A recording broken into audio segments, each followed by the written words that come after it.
నమస్తే, నేను మీ సిరి. ముందుగా టీ న్యూస్ ప్రేక్షకులందరికీ గణతంత్ర దినోత్సవ శుభాకాంక్షలు.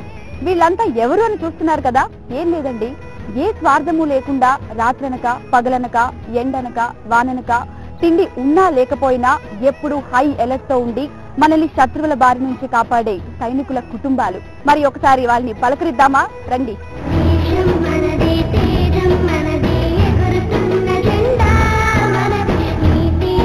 అందరికీ నమస్తే. ఎలా ఉన్నారు, బాగున్నారా అందరూ? ముందుగా నా తరపున, మా టీ న్యూస్ తరపున మీ అందరికీ గణతంత్ర దినోత్సవ శుభాకాంక్షలు.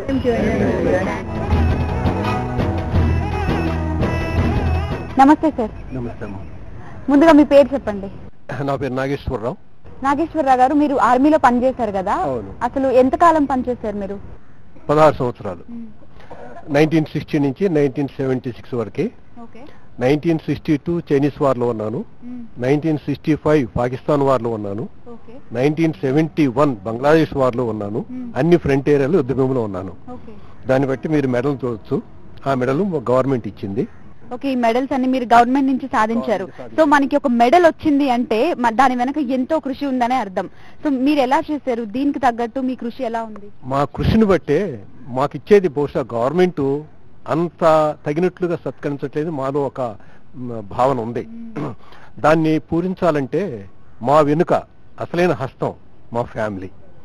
ఆ ఫ్యామిలీతో పిల్లల్ని వదిలిపెట్టేసి వాళ్ళ స్కూల్స్ కానీ వాళ్ళ జీవనాధారం కానీ, అప్పుడు మాకు ఇచ్చే జీతాలు చాలా తక్కువ.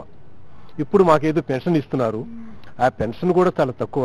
ఇప్పుడు మేము ఇంత పోరాడి 1 ర్యాంక్ 1 పెన్షన్ అని, 7th CPC అని ఇవన్నీ తెచ్చుకున్నాం. కానీ ఇది కూడా చాలా తక్కువే.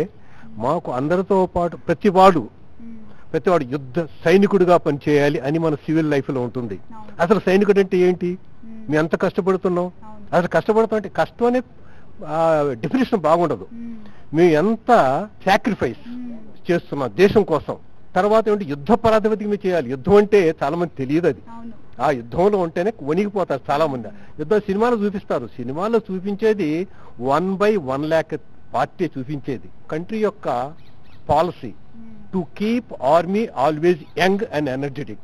అందుకని మేము 30-35 సంవత్సరాలు ఆర్మీ నుంచి వచ్చేస్తాం, పంపించేస్తారు ఎప్పుడు వాళ్ళని. దాని మీద చేంజ్ అనమాట. కావాలంటే అలాంటిది కూడా కావాలి మనకి.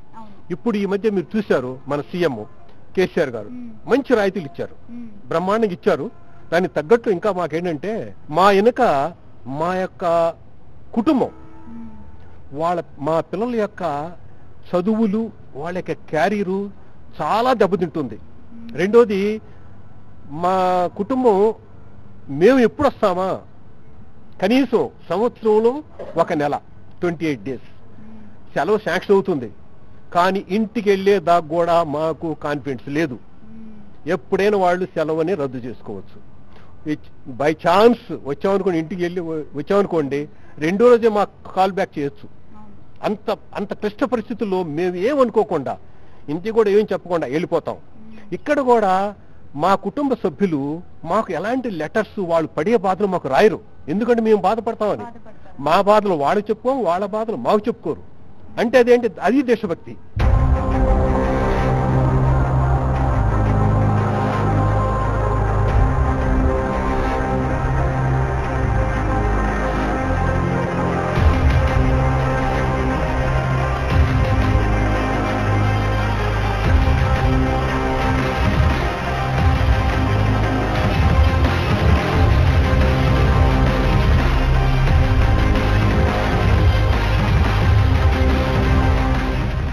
హాయ్ సార్, నమస్తే.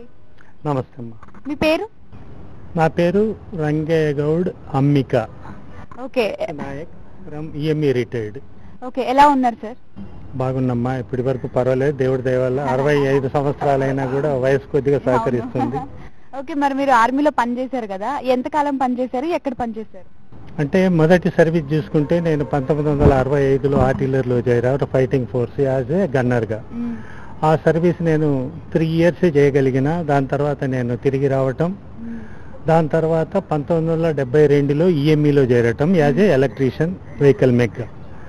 ఆ విధంగా చేస్తూ నేను 15 సంవత్సరాల 9 నెలలు సర్వీస్ చేసి నా కాలు యాక్సిడెంట్గా కావటం, ఇది కావటం వల్ల నన్ను బోర్డౌట్ చేశారు.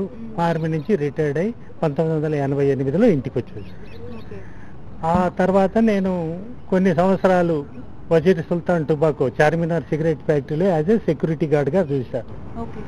దాని తర్వాత అక్కడి నుంచి నేను 96లో స్పెషల్ స్కీమ్లో వచ్చేసా. దాని తర్వాత 97 నుంచి నేను మాజీ సైనికుల సమస్యల మీద ఎందుకు పోరాడకూడదని ఒక నిర్ణయం తీసుకొని అప్పటి నుంచి మొదలు పెడితే 1999లో ఒక సంఘాన్ని స్థాపించా, ex service man welfare association, register number 7516/1999.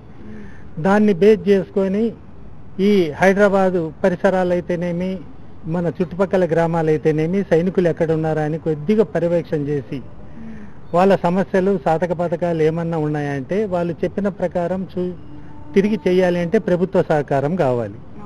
ప్రభుత్వ సహకారం కావాలి అంటే మాజీ సైనికులకు ఒకటిగా పోరాడితేనే ప్రభుత్వాలు సమ్మతిస్తాయి.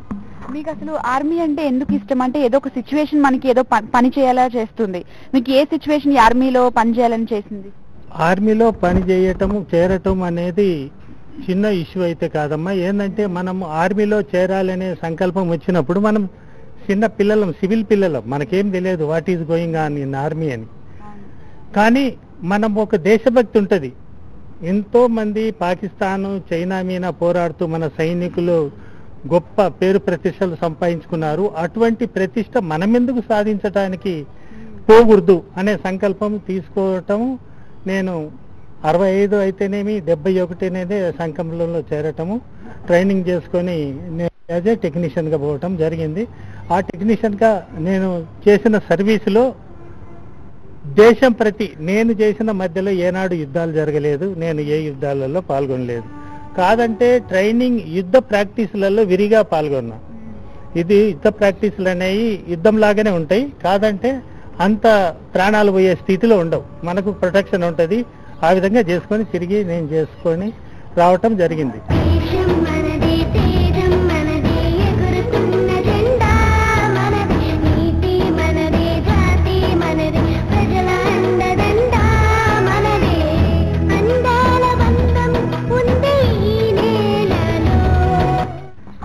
మీరు చెప్పండి సార్, మీ పేరేంటి? నా పేరు టి శ్రీశైలం అమ్మ. ఓకే, మీరు ఎంతకాలం పనిచేస్తారు? నేను ఎయిర్ ఫోర్స్ లో పనిచేశాను 15 సంవత్సరాలు. 20th నవంబర్ 1974లో జాయిన్ అయినాను. 30th నవంబర్ 1989లో రిటైర్ వచ్చాను. నేను ఇది నా చైల్డ్హుడ్ అంబిషన్ అమ్మా. మీరు ఆర్మీలో పనిచేశారు కాబట్టి మీ ఫ్యామిలీకి మీరు కొంచెం దూరంలోనే ఉన్నారు. ఎంతకాలం దూరంలో ఉన్నారు? కనీసం 10-12 సంవత్సరాలు దూరం ఉన్నామమ్మా. ఓకే, 10-12 సంవత్సరాలు మన ఫ్యామిలీని, మన భార్య బిడ్డల్ని వదిలేస్తున్నారు మీరు. మీకు ఎలా అనిపించింది? ఆ ఫీల్ ఏంటి? ఆ ఫీలు నా అంబిషన్ అంటే దేశభక్తి మీద కంపేర్ చేసుకుంటే అది పెద్ద ఇష్యూ అనిపించలేదు నాకు. సర్లే పర్వాలేదు, సంవత్సరానికి 2 నెలలు అయితే ఉంటున్నాను ఫ్యామిలీతోటి. మధ్యలో అప్పుడప్పుడు క్యాజువల్ లీవ్ దొరుకుతుంది, దానితో కూడా వచ్చేసేవాళ్ళం. మా భార్య మాత్రం చాలా సహకరించింది, పిల్లల్ని బాగా చదివించింది. అట్లా గడిచిపోయిన జీవితం. దానికి తోడు ఎందుకంటే ఈ చైల్డ్హుడ్ అంబిషన్ ఒకటి ఉండింది నాకు ఎయిర్ ఫోర్స్లో చేయాలని.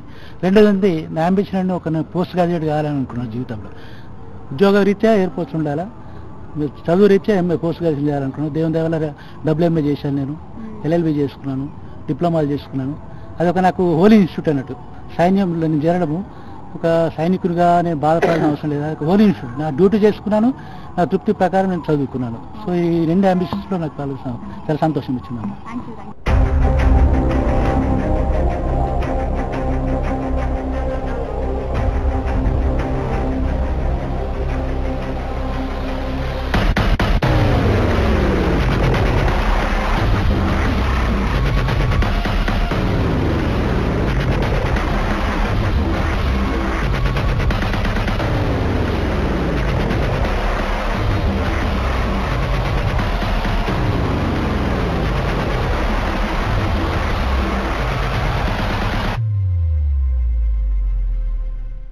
మీరు చెప్పండి, మీ పేరేంటి?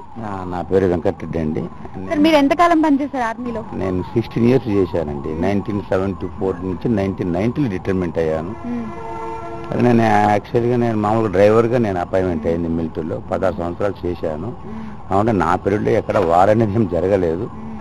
దేవుడి దయ వలన మనం భార్య పిల్లలకైతే దూరంగా ఉన్నాం. సో మీరు మొత్తానికి ఒక 10 ఏళ్ళు మీ ఫ్యామిలీకి దూరంగా ఉన్నారు కదా, మీకు ఎలా అనిపించింది? అప్పుడు ఏంటంటే అది డిపార్ట్మెంట్లో ఆర్మీలో ఉన్నాను, అది ఒక కొద్ది ప్రౌడ్.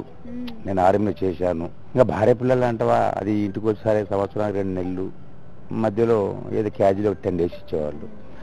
దాంతో ఆ యంగ్ వయసు ఉంటాం కాబట్టి ఇంత పెద్దగా అనిపించదు.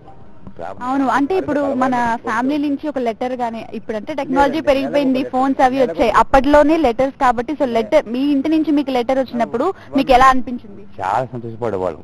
నెలకు ఒక లెటర్ వస్తుంది. మరి ఆ లెటర్ వచ్చినప్పుడు బాధ అనిపించలేదా? మీ ఫ్యామిలీకి దూరంగా ఉన్నారు కదా. అంటే వాళ్ళు రాసిన విషయాలను బట్టి మనం సంతోషపడతాం. అంటే మేము పడే కష్టాలు వాళ్ళకి తెలియదు, వాళ్ళు పడే కష్టాలు మాకు రాయరు. ఎంతవరకు అంటే మేమంతా బాగున్నాము, మీరు బాగున్నారని అంతవరకు వచ్చి. మీరు ఆర్మీలో పనిచేశారు కదా, ఎంతకాలం పనిచేశారు? 18 సంవత్సరం. నా daddy British army. Second world war తర్వాత డాడీకి పెళ్లి అయిన తర్వాత పిల్లలకు మిలిటరీ పంపించాలని ఉద్దేశం. ఆ ప్రకారం నన్ను డాడీ మిలిటరీలు పంపించిన. నా 1914 to 1969 ఆర్మీలో, 1970 బంగ్లాదేశ్లో, 78 వార్లో అటెండ్ చేసిన. ఆడిన తర్వాత వచ్చిన తర్వాత లేలాడాకి వెళ్ళిన.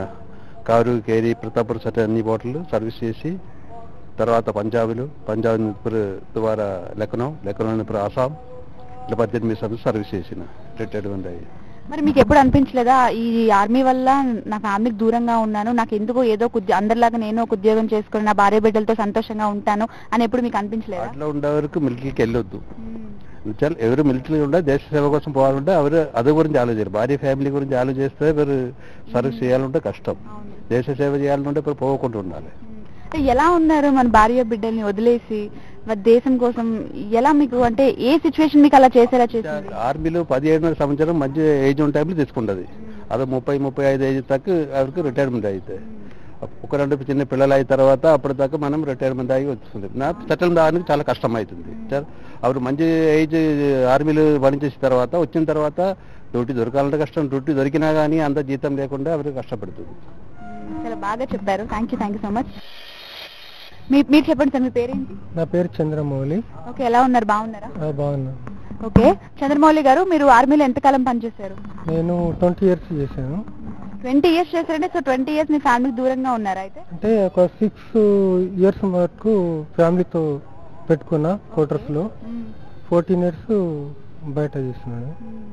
మరి మీరు ఇంతకాలం ఫ్యామిలీకి దూరంగా ఉన్నారు కదా, వాళ్ళ నుంచి ఒక లెటర్ గానీ కాల్ గానీ వచ్చినప్పుడు మీకు ఏమనిపించింది? కొద్దిగా ఏదో బాధ అనిపించేది, కాకపోతే కొంచెం బాధ అనిపించేదా? నేను ఫస్ట్ నుండి ఒక అడ్వెంచర్ చేయాలని ఆర్మీలోకి పోయినా, సాధించిన. ఇంకా మా పిల్లల్ని కూడా ఇప్పుడు సెటప్ చేసిన. ఓకే, మీ పిల్లల్ని కూడా ఆర్మీలోకి పంపుదాం అనుకుంటున్నా. మా అమ్మాయి డాక్టర్గా చేసిన ఇప్పుడు 2nd year, మా అబ్బాయి ఢిల్లీలో చేస్తుండు. వాళ్ళను ఒక పొజిషన్లోకి తీసుకొచ్చిన ఈ ఆర్మీలోకి పోయి. అడ్వెంచర్గా ఉండాలని నా ఉద్దేశం ఉండే. లే లదాఖ్, కుమ్మతాంగ్ ఆ ప్రదేశాలకు కూడా వెళ్ళి వచ్చిన. మంచులో చాలా గడ్డ కట్టుకుపోయే, రక్తం గడ్డకపోయే మంచులో కూడా ఉండేసి వచ్చిన. అట్లీస్ట్ ఆ టైంలో మీకు ఏమైనా అనిపించేదా మళ్ళీ బ్యాక్ వద్దామా, లేకపోతే ఇక్కడే ఉందామా, ఎన్ని కష్టాలైనా పడదా, అలా ఏమైనా అనిపించిందా? అలా ఏమనిపించకపోయేది. ఆ అడ్వెంచర్గా ఒక యుద్ధం అనేది నా మూమెంట్లో రాలేదు. Thank you sir.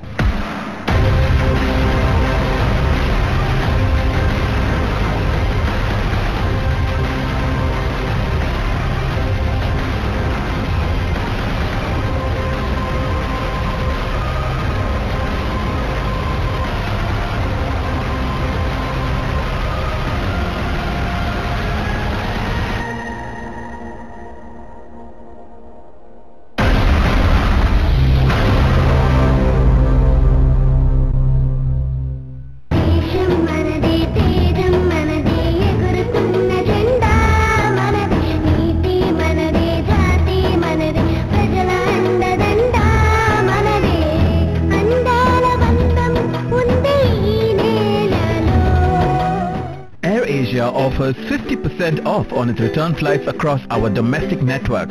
Offer available only on airasia.com. Hurry, grab your seat now. మొత్తం డబ్బుతో నేను ఎంజాయ్ చేస్తాను. ఎక్కడున్నావు రాజా? ఎవడు పోయాడు? దరిద్రాన్ని దగ్గర చుట్టంలో ఉన్నాడు. పువ్వు పచ్చడైంది రాజా. ఏం చేసావా పసుకొన్నాయి? అది పచ్చికోన కాదు, కసికోన. నీ సిన్సియారిటీ నాకు నచ్చిందిరా. తెలుగు జాతి సింహం మనగాడు. 5 ఏళ్లలో ఇండియాలోనే టాప్ 10 ర్యాంక్స్ లో 3 నుండి 5 ర్యాంకులను సాధింపజేసిన అగ్రశ్రేణి అధ్యాపకుల సారథ్యంలో 6th to 10th క్లాస్ విద్యార్థుల కోసం ఐఐటి ఫౌండేషన్ తో 10th పాస్ అయిన వారి కోసం 2 ఏళ్ల IIT integrated course. Velocity educational institutions. నేను నీ నేస్తాని కాను, నీ అమ్మని. నీతో వాదిస్తాను, మంచి చెడు చెప్తాను, అవసరమైతే నిన్ను దండిస్తాను. ఎందుకంటే నువ్వు నా ప్రాణం. All out. నిద్రైపోదు, కనిపెట్టుకునే ఉంటుంది అమ్మలాగా. SC Johnson. శ్రీ వేద సుశ్రుత ఆయుర్వేద హాస్పిటల్ సుప్రసిద్ధ వైద్య నిపుణులు డాక్టర్ మహేష్ కుమార్ అమూల్యమైన సలహాలు సూచనలతో వైద్యం ఆరోగ్యం ఈ రోజు మధ్యాహ్నం 3:30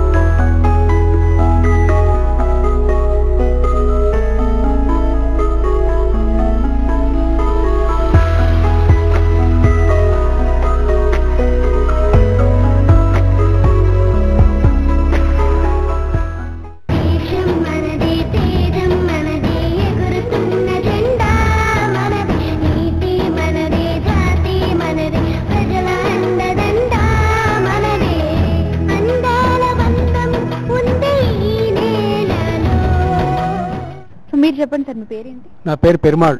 పెరుమాళ్ గారు ఎలా ఉన్నారు? బాగున్నారా? ఓకే, మీరు ఆర్మీలో పనిచేశారు కదా, ఎక్కడ పనిచేశారు, ఎంతకాలం పనిచేశారు? నేను ఈఎంఈ డిపార్ట్మెంట్ పనిచేసిన ఎలక్ట్రికల్ మెకానికల్ ఇంజనీర్. ఆర్మీలో ఉన్న అన్ని equipments, tank, guns, rifle, vehicles, అన్ని ఎక్విప్మెంట్స్ ఫిట్ చెకింగ్ లో నా జోలి జరిగింది. ఓకే, మరి ఆర్మీలోనే ఎందుకు మీకు వెళ్ళాలనిపించింది? ఇంకేమైనా ప్రొఫెషన్ ఎంచుకోకుండా మీరు ఆర్మీలోకి ఎందుకు వెళ్ళారు? అది నా ఎయిమ్. నేను నా దేశాలను పోయి ఏదో మనం ఒకటి చేయాలి. స్టూడెంట్ ఉండే అప్పుడే నా దిమాకులు ఉండే, అది పోలే నేను వచ్చేస్తున్నాను. ఓకే, మరి ఇప్పుడు ఎలా అనిపిస్తుంది?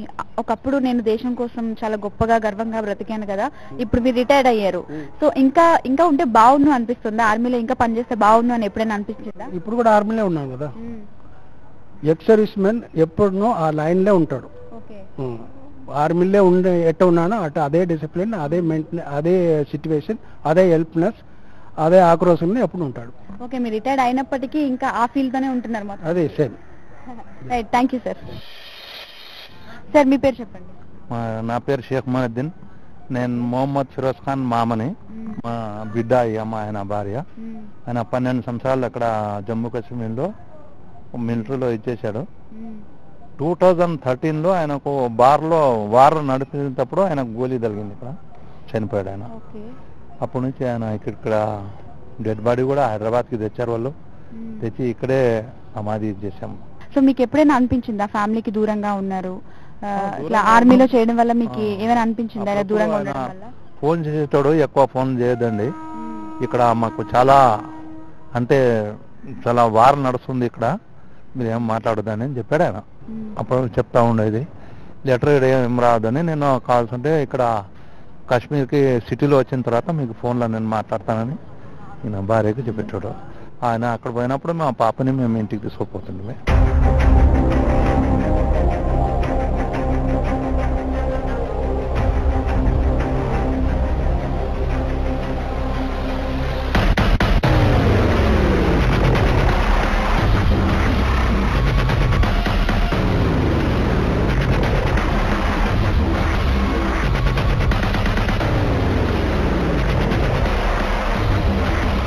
సో మనతో పాటు ఇంకొంతమంది ఉన్నారు, ఒకసారి వాళ్ళ ఫీలింగ్స్ కూడా ఏంటో తెలుసుకుందాం. హాయ్ అండి, నమస్తే. మీ పేరు? ధనలక్ష్మి అండి. ధనలక్ష్మి గారు ఎలా ఉన్నారు? బాగున్నారా? ఓకే, మరి మీ ఫ్యామిలీ మెంబర్స్ నుంచి ఆర్మీలో ఎవరు పనిచేస్తారు? మా ఆయన పనిచేశారండి. ఓకే, మీ ఆయన పనిచేస్తారు. మరి ఎంతకాలం దూరంగా ఉన్నారు? 10 ఏళ్ళు దూరంగా ఉన్నారండి. వస్తున్నారు పోతున్నారు, కాకుండా పిల్లలు అడిగేటోళ్ళు డాడీ డాడీ అని, కానీ ఇప్పుడు రాలేరమ్మా అని చెప్పేదాన్ని. అట్లా మరి దూరంగా ఉంటున్నారు కదా, మీ హస్బెండ్ 10 ఏళ్ళు మీకు దూరంగా ఉన్నారు. సో ఎందుకు ఈ ఆర్మీలో అవసరమా? దేశం గురించి ఎందుకు, మన ఇంటి గురించి మనం చూసుకుందాం ఎప్పుడైనా మీకు అనిపించింది? దేశం కోసం చేయాలనుకున్నామండి. మొత్తానికి దేశం కోసం చేయాలని చెప్పి మీరు కూడా దూరంగా ఉన్నారు. సూపర్ అండి, థ్యాంక్ యూ సో మచ్. మీరు చెప్పండి మీ పేరు? నా పేరు అవని అండి. ఎలా ఉన్నారు, బాగున్నారా? బాగుందండి. ఓకే, మీ ఫ్యామిలీ నుంచి ఎవరు వర్క్ చేశారు ఆర్మీలో? మా హస్బెండ్ వర్క్ చేస్తారండి. ఓకే, మీ హస్బెండ్ వర్క్ చేశారు. అయితే మొత్తానికి దూరంగా ఉన్నారన్నమాట మీ హస్బెండ్ ఫ్యామిలీకి. ఎంతకాలం దూరంగా ఉన్నారు? 15 years వరకు దూరంగానే ఉన్నా. 15 ఏళ్ళు ఫ్యామిలీకి దూరంగా ఉన్నారు. మీకు ఎలా అనిపించింది మరి? ఎప్పుడైనా బాధ కలిగిందా? బాధ కలిగిందంటే ఎలా కలిగింది, దేశం కోసమే వాళ్ళు వెళ్ళారు కాబట్టి, ఈ దేశం కోసం పోరాడుతున్నారు కాబట్టి వాళ్ళని మనం కాదు అనకూడదు కదా, మన గురించే కదా, ఈ దేశాన్ని కాపాడాలనే చేశారు వాళ్ళు. అలాంటి వాళ్ళని మనం వద్దు అనకూడదు. మరి మీరు మాట్లాడాలంటే ఎలా? ఫోన్స్ కానీ లెటర్స్ కానీ లేవండి, లెటర్సే పంపించేవాళ్ళం. నెలకు 1 లెటర్ వచ్చేది, లెటర్ ద్వారానే పంపించారు. ఇప్పుడు మా హస్బెండ్ గారు లేరు, చనిపోయారు. 5 years అవుతుంది. మాకు 2 పిల్లలు, ఓ పాప బాబు. పెన్షన్ తోనే వచ్చి చాలిన పెన్షన్ తోనే ఇంకా 2 పిల్లలను పెట్టుకుని చదివించుకుంటా ఉన్నాను. Thank you so much. మీ పేరు చెప్పండి? శశికళ. ఎలా ఉన్నారు, బాగున్నారు? బాగున్నాను. ఎవరు వర్క్ చేశారు మన ఫ్యామిలీ నుంచి? మా హస్బెండ్ చేశారు. మీ హస్బెండ్ వర్క్ చేశారు. ఎన్నేళ్ళు ఆర్మీలో వర్క్ చేశారు? 17 సంవత్సరాలు. 17 సంవత్సరాలు దూరంగా ఉన్నారు. ఎప్పుడైనా అనిపించిందా మరి, బాధ కలిగిందా? బాధ కలుగుద్ది, కలిగినా ఇంకా మేము చేసేదేముంది, దేశ సేవ చేయని వాళ్ళు వెళ్ళింది కాబట్టి మేము చేసేదేమి లేదు. సెలవులు వచ్చినా కూడా రావాలంటే వెళ్ళాలి వాళ్ళు. ఎలా మాట్లాడాలంటే ఎలా? ఫోన్స్ కానీ లెటర్స్ కానీ? లెటర్స్ రాసేవారా? ఒక లెటర్స్ వాళ్ళ దగ్గర నుంచి వచ్చేది, మా లెటర్స్ ఒక నెలకొకటే వాళ్ళకి వెళ్ళేది. ఎలా ఏమని రాసేవారు? అంటే త్వరగా వచ్చేయండి అని రాసేవారా? లేదు త్వరగా వచ్చేయమంటే రారు కదమ్మా, వాళ్ళు పంపించినప్పుడే రావాలి. మనం రమ్మన్నప్పుడు వాళ్ళు. మీకు ఎప్పుడైనా అనిపించిందా మరి వచ్చేస్తే బాగుంది, వచ్చేస్తే బాగానే ఉంటదని అనిపిస్తుంది, కానీ వాళ్ళు పంపించాలి కదా, వాళ్ళు సెలవులు ఇచ్చి పంపించే వరకు వాళ్ళు వచ్చేదానికి లేదు అసలు. మొత్తానికి నా హస్బెండ్ ఇలా ఆర్మీలో వర్క్ చేస్తున్నారని మొత్తానికి ప్రౌడ్ గా ఫీల్ అయ్యారు. ప్రౌడ్ గా ఫీల్. ఇప్పుడు బాధ అనిపించలేదు దూరంగా ఉన్నారు? మేము దేశ సేవ చేస్తున్నారు కదా మా భర్తలు, దాని గురించి మాకు ఎప్పుడు ఫీలింగ్ అనిపించేది కదా. సూపర్, వాట్ ఈ spirit. Thank you so much. మీరు చెప్పండి సార్, మీ పేరు? సంపత్. ఎలా ఉన్నారండి? మంచిగా. మీరు ఎంతకాలం పనిచేశారు ఆర్మీలో? నేను 1963లో ఎన్రోల్ అయినాను. 1965లో వార్ స్టార్ట్ అయింది. వార్ స్టార్ట్ అయితే మా యూనిట్ ఓపీ ఏరియా వెళ్తుంది, ఆపరేషన్ ఏరియా. వెళ్ళేటప్పుడు నాది యాక్సిడెంట్ అయింది. యాక్సిడెంట్ అయ్యి ఒక కాలు పోయింది. అప్పటి నుంచి 1967లో రిటైర్మెంట్ చేశాను, మెడికల్ బోర్డ్ అవుట్ చేసి ఇంటికి వచ్చేసాను. మరి మీరు దూరంగా ఉండేవారా లేకపోతే ఫ్యామిలీ దగ్గరగానే ఉండేవారా? ఫ్యామిలీ అప్పుడు నాకు మ్యారేజ్ ఏం కాలేదు, మదర్ ఫాదర్. మ్యారేజ్ అయిన తర్వాత నుంచి ఇక్కడే ఉన్నారు. ఓకే, మరి మీరు ఈ ఆర్మీలో పనిచేయడం వల్ల యాక్సిడెంట్ కూడా అయింది కదా, మీకు కాలు విరిగే స్టేజ్ కి వచ్చారు. ఆ టైంలో మీకు అనిపించిందా ఎందుకు వెళ్ళానా అని అనిపించిందా? నాకు ఇప్పుడు నా ఫీలింగ్ లేదు. నా జాయిన్ అయిన ఆర్మీలో నాది ఒక కాలు పోయింది అంటే నాకు ఫీల్ చేయలేదు. ఇంత హ్యాపీగానే ఉన్నాను. ఇదంతా మొత్తం మనకి దేశం మీద ఉన్న ప్రేమే అంటారు. అంతేనే. Thank you so much. So చూసారు కదండి, మొత్తానికి ఇప్పుడు మనతో పాటు ఆర్మీలో రిటైర్డ్ అయిన వాళ్ళు ఇప్పటి వరకు వాళ్ళ ఎక్స్పీరియన్స్ ని మనతో పాటు షేర్ చేసుకున్నారు. ఎన్నో సంవత్సరాలు బట్టి దూరంగా ఉన్న కొంతమంది వాళ్ళ భర్తల్ని పోగొట్టుకోవడం, వాళ్ళ బిడ్డల్ని పోగొట్టుకోవడం చాలా జరిగింది ఈ ఆర్మీలో చేయడం వల్ల. అయినప్పటికీ వాళ్ళు ఏ మాత్రం తగ్గకుండా మేము దేశం కోసం పోరాడతాం, మేము దేశం కోసమే బ్రతుకుతాం అంటున్నారు. సో ఖచ్చితంగా మనం కోసం మనకు చేతనైనంత దేశం కోసం పోరాడదాం, దేశం కోసమే బ్రతుకుతాం. సో ఇది ఇవాళ రిపబ్లిక్ డే స్పెషల్. మరో ప్రోగ్రామ్ లో మళ్ళీ కలుద్దాం. అంతవరకు కీప్ వాచింగ్ టీ న్యూస్. నమస్తే.